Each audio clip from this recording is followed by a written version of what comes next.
So I understand you've made some Illustrator or Photoshop puppets and you want to get started working with Character Animator to get them moving. So I'm going to cover just the basics about how do you take those puppets, get them into the Animator program, and rig them in ways that will make their motions a little bit more realistic. So just to review, you need to have your character puppet kind of created in either Photoshop or Illustrator, and it all depends on the proper layering and naming of each layer.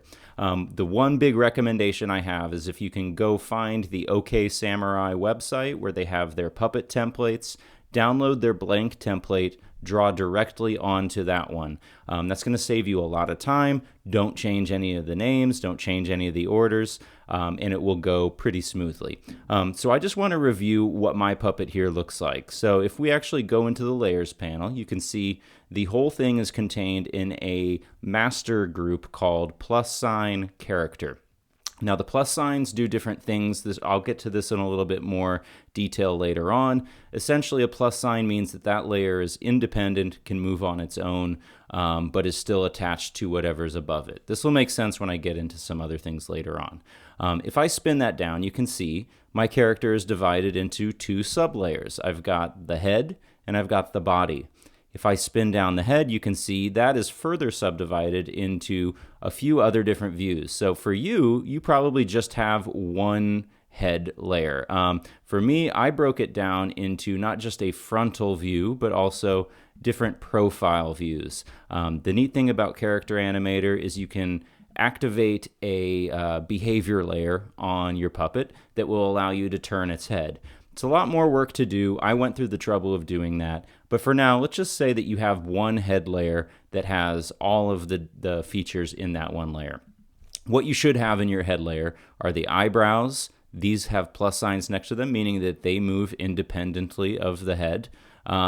You have a right eye and a left eye. Within each of those layers, you should have a blink, an eyeball, and a pupil. So that's in both of those eyes. In addition to that, you've got a nose. In the mouth, you have those expression shapes. You also have all of the vowel and consonant shapes that you've drawn out.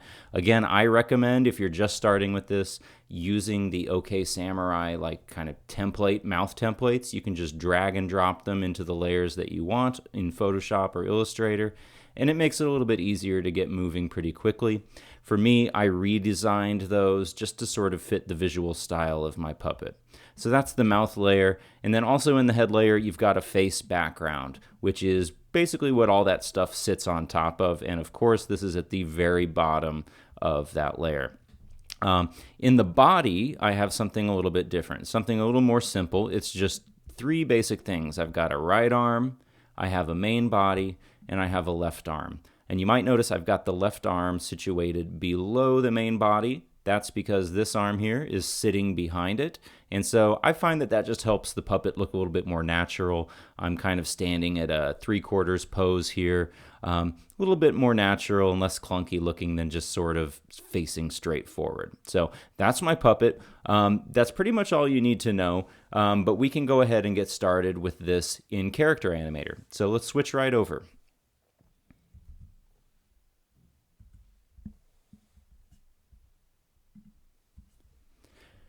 Okay, now I'm in Character Animator and I've got a new project set up, and the first thing we need to do just to get started is to go to File, Import, and we're going to find that puppet that I want to import. And mine is called Brad Toon. It's just here on the desktop. And so let's go ahead and import that. It might take just a second to click in. But here we see it has gone into the project panel. That's where everything that I'm going to work with in this project, setting the stage, is going to be located up here. But in order for it to appear here in our stage, we have to add it to the timeline, which is down here. So you can see it says very helpfully, drop puppets here to create a scene. So let's just do that. Let's take my puppet and we will drop it in. So remember, your puppet needs to be a PSD file or an AI file. And there we go. So you can see my puppet has sort of appeared. It's floating in space, but it is responding to kind of my facial movements, my head kind of weaving back and forth, and it's also reading the microphone. Up here, you will see is sort of your preview panel of what your webcam is giving Animator. Right now, I've got the webcam and the microphone activated. If you wanted to do something more complex, they actually have body tracking. So you could be moving, waving your arms around, and it would automatically, if it's rigged up properly, do all that work for you. But we're going to be working really simply today. So I've just got the microphone and the webcam enabled. So as I mentioned, you might notice something about this seems a little bit off. The first thing I want to do, make sure that my head is centered in that screen. Just look directly at the camera. And when you click calibrate, you'll notice that that circle has gone away. And if you look really closely, there's some green lines that surround just the outline of my face, the pupils of my eyes, the mouth. What that's doing, it's reading my face and applying my facial motions to that puppet that we see here. So again, I mentioned my character's kind of floating in space. You can see if I look down at his feet, it doesn't look like he's planted firmly on the ground. But that's something we can fix if we learn to rig our puppet. So in order to do that, we just need to go up to this menu here called Rig and go ahead and click. And now we can see it's given me a new sort of view where it has my puppet here. It's got all of the layers that I set up in my project file before importing all listed here. And then down here are the things that we're going to get to know how to use. These are our tools. So there's a selection tool, which is good for selecting certain parts of your puppet. There is the hand tool, which allows you to kind of move your puppet around in case something is out of view, you can get to it. And there is a magnifying glass for zooming in and out. These 5 objects here are the things that we're going to be using the most. We have a handle tool, which allows you to add a handle to a puppet. There's a stick tool, which adds some rigidity to your puppet, a pin tool, a dragger tool, and a dangle tool. So the first thing we're going to do is we're going to learn how to pin something in place, like my feet to where I want my feet to be. And that will keep it stable, keep me from floating around in space. So again, what I'm going to do in order to do this, I'm going to click the part that I want to pin down, which is my body. From there, I'm going to grab my pin tool, and I'm just going to put 2 pins in either foot. Now you'll notice that it comes up with these little dialog boxes next to it. It says fixed. That means it's going to be fixed at that point and it won't move around.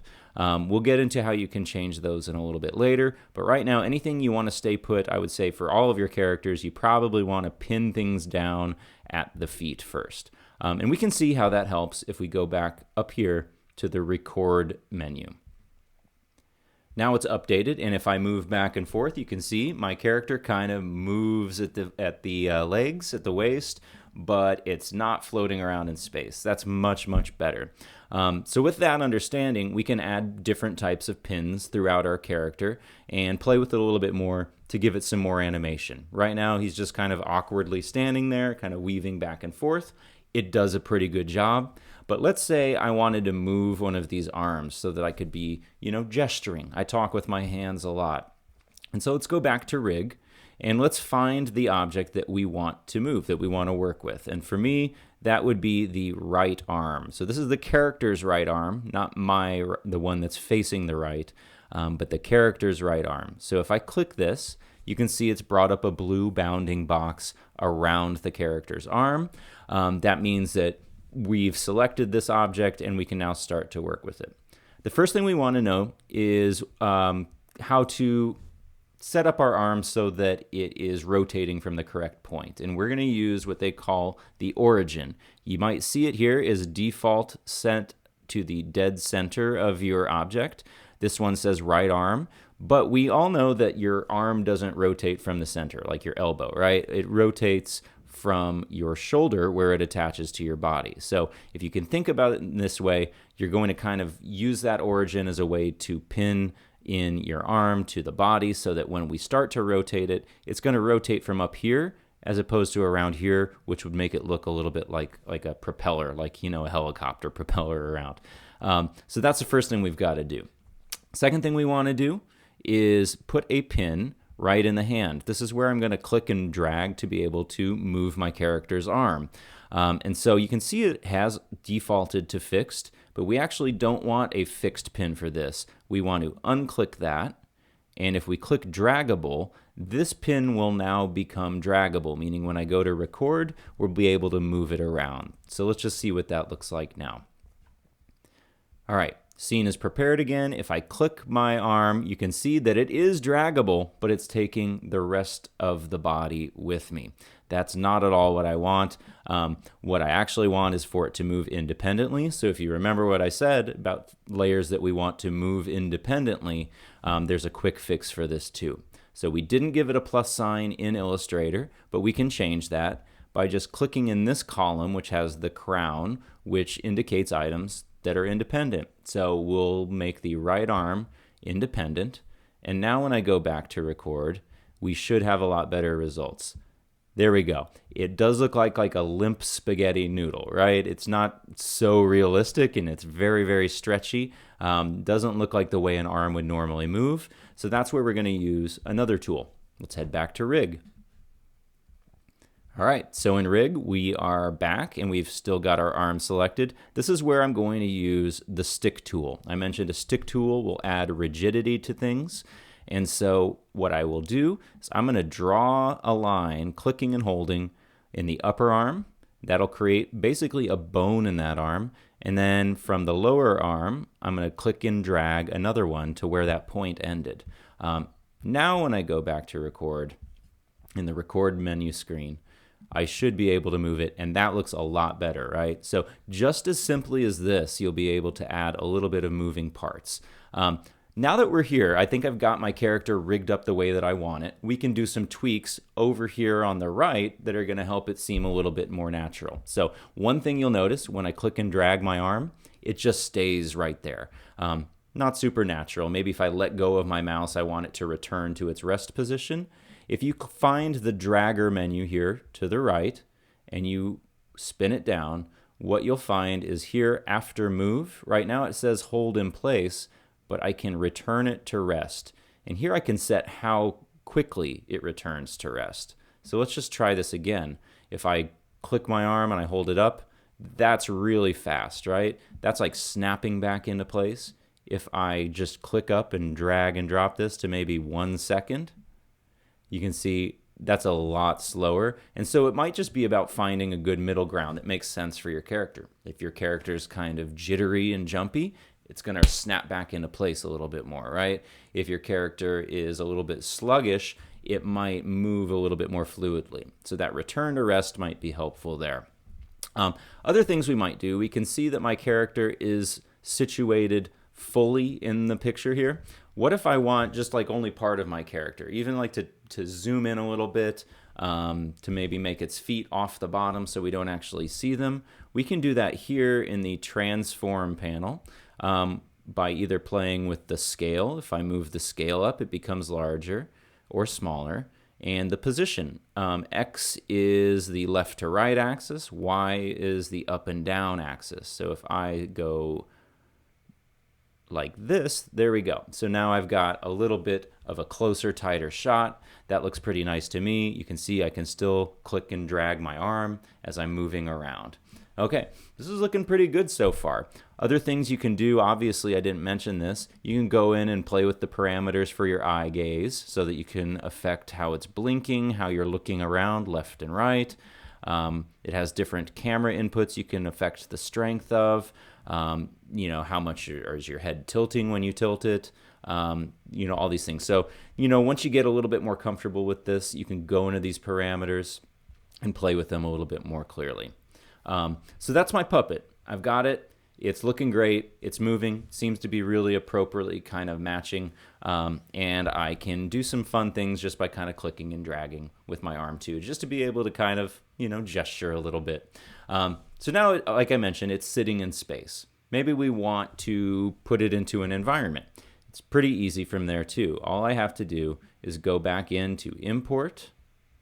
And I hope that this works. Here, I've got just an image, a JPEG image of the Doudna. Let's just go ahead and import that. So you can see now it's back up in my project library. And what I can do is drag this into the scene, make sure that it goes below my character because we're trying to layer things one on top of each other. And then in order to reactivate my character, You can see the red dot here is on my Doudna layer, that image I just dropped in. If I just click back up to the Brad Toon layer, then I'm kind of back in action. So that looks pretty good to me. That's like a fun way to kind of bring in a quick background. And now it looks like I'm kind of got my cartoon standing in front of Doudna. All right. Last final thing I think that you're going to be needing for this project is to figure out how do I get the character to speak. So the easy way that you can get your character to speak is to just speak out loud, have your microphone enabled, and it will do all the work for you. You want to make sure you're speaking loudly, clearly, you're using a good microphone. The better quality, the better results you'll have. But for your project, I think what you're doing is finding an audio track and using that to animate your puppet. So that's really easy too. We can go ahead and show you how to do that. The first thing you want to do, go ahead and deactivate your microphone. Now that you can see that I've deactivated my microphone, it's not moving my character's mouth at all. If I did a surprised face though, it still would because it still registers your expressions. There you go. And so that's kind of the basic. Deactivate your microphone, and what we need to do is give it an audio track that it's going to analyze and animate from. So here's what we'll do. We're going to import that audio track again. Go back to File and Import. I'm going to find my audio track, which I called Character Animator Audio. And this is just a simple one that I recorded myself, but obviously you can take a clip from a podcast or a movie or TV show and apply it to your character. And so what I'm going to again do, take my audio, drag it into the timeline here, keeping my character animated. We should be good to go. Okay. From here, one little button I've got to press, and we're going to go up to Timeline and then Compute Lip Sync Take from Scene Audio.